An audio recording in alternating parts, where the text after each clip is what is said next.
Welcome back to another exciting Hardstuck tier list for League of Legends patch 10.25. We've got a ton of massive changes to cover, and for once, that's actually kinda not clickbait.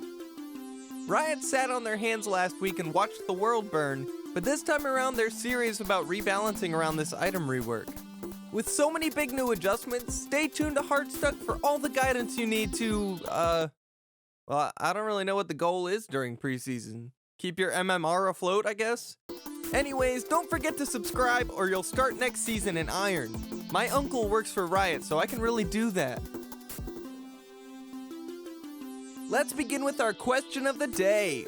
Why does Riot suck so bad at designing new champions? I swear they just release a fairly boring generic fighter girl to stay relatively vanilla, and then sell sexy K-pop skins for all of them. Thanks, Tencent. Anyways, leave your answer in a comment along with a dislike on the video. That way my feelings aren't hurt when I get a 50% like ratio. My validation issues aside, let's dive on in starting with the top lane. Alright, so clearly Shen and Malphite are busted right now. So let's go ahead and nerf Kale? Are you kidding me? Not even touching them? What a joke. This just in. Riot does champion balance with their monitors turned off, so they're not biased towards their mains. Kale isn't going anywhere even with the nerf, so our broken tier for this patch is going to be Kale, Shen, Malphite, and Darius. Why Darius? Because I said so. Maokai, Ornn, and Camille are the highlights of our S tier. Old Treebeard has been a staple in multiple roles all year, so that's no surprise, along with Camille, who rocketed up tier lists in the latter half of Season 10. Ornn, on the other hand, is finally getting a new skin, which automatically boosts him up exactly 2 tiers. Let's go over the rest of the top lane balance changes. The big one is Pantheon, who's getting his kit completely reshuffled to try to give him a boost in top lane and curtail his support play. His shield no longer blocks tower shots, but his Q cooldown is shorter, along with a few other small changes. They're hoping this pulls him out of mid and support, but knowing League of Legends, he'll probably stick in jungle or ADC somehow.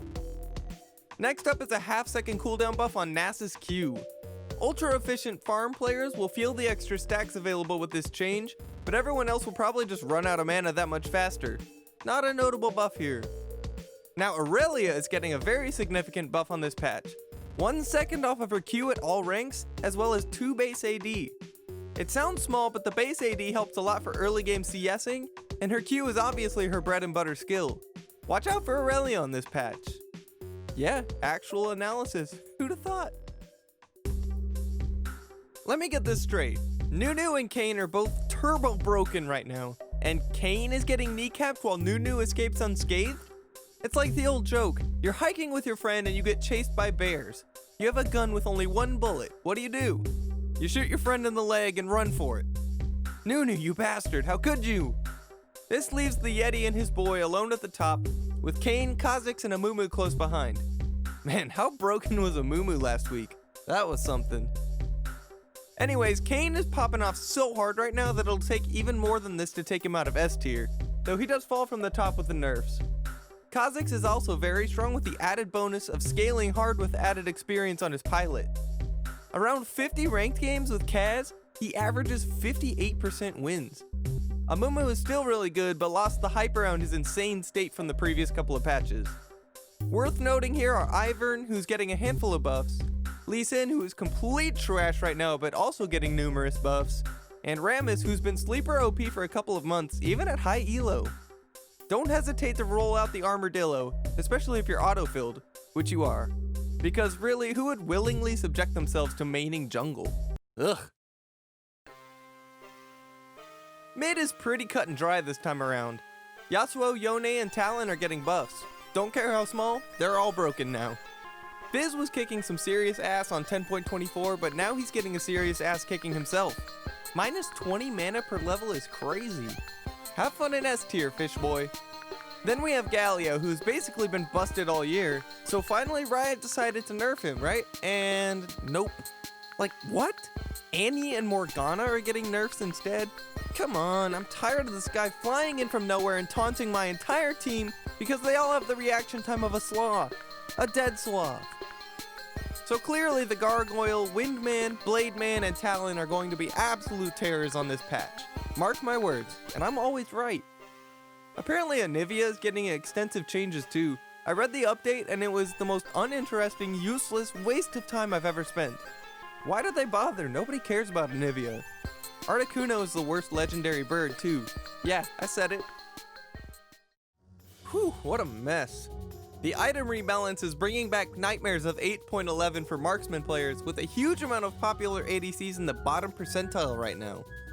Caster types like Jhin and Misfortune are doing well, which indicates that Riot's inability to do basic math led to their butchering of the crit system yet again. They're buffing Twitch, who is so bad, he's seeing just as much play as a support, but it hardly seems like enough to make him relevant again.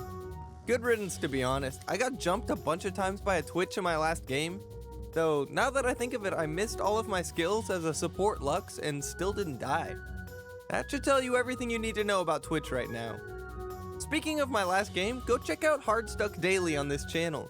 I'm moderately entertaining and extremely skilled at the game, so it's totally worth your time. Our S tier has Misfortune, Vayne, Kaisa, Ashe, and Tristana. I don't have anything funny or insightful to say about any of them, so yeah, I don't know. Jhin pretty clearly stands alone at the top these days, with Twitch being the only ADC buff incoming. Hey, why do the ladies like Jhin so much? He's good at foreplay. Okay, bye. How? And or why? Why is Tree Man in every lane all the time, forever? Has he had any less than 52% wins all season long? And as much as I just love being CC'd for 5 seconds at a time, oh great, Leona is busted too. Time to break out the Sivir Morgana lane, I guess. For real though, Maokai isn't the most busted champion of all time, but can we please tune him down so I can stop stepping on these stupid saplings 100 times a game? Leona, on the other hand, works well with a lot of the new items, already has tons of crowd control, and does so much damage that she can solo #ADC in Season 10. I actually mained Leona for years and years until they narrowed her E projectile, and now I have to actually try to land it, and skill shots are hard. That's why I play Rakan, baby. Anyways, Bard, Janna, Alistar, and Nami are pretty good too. No, nobody cares about support. Let's wrap this thing up.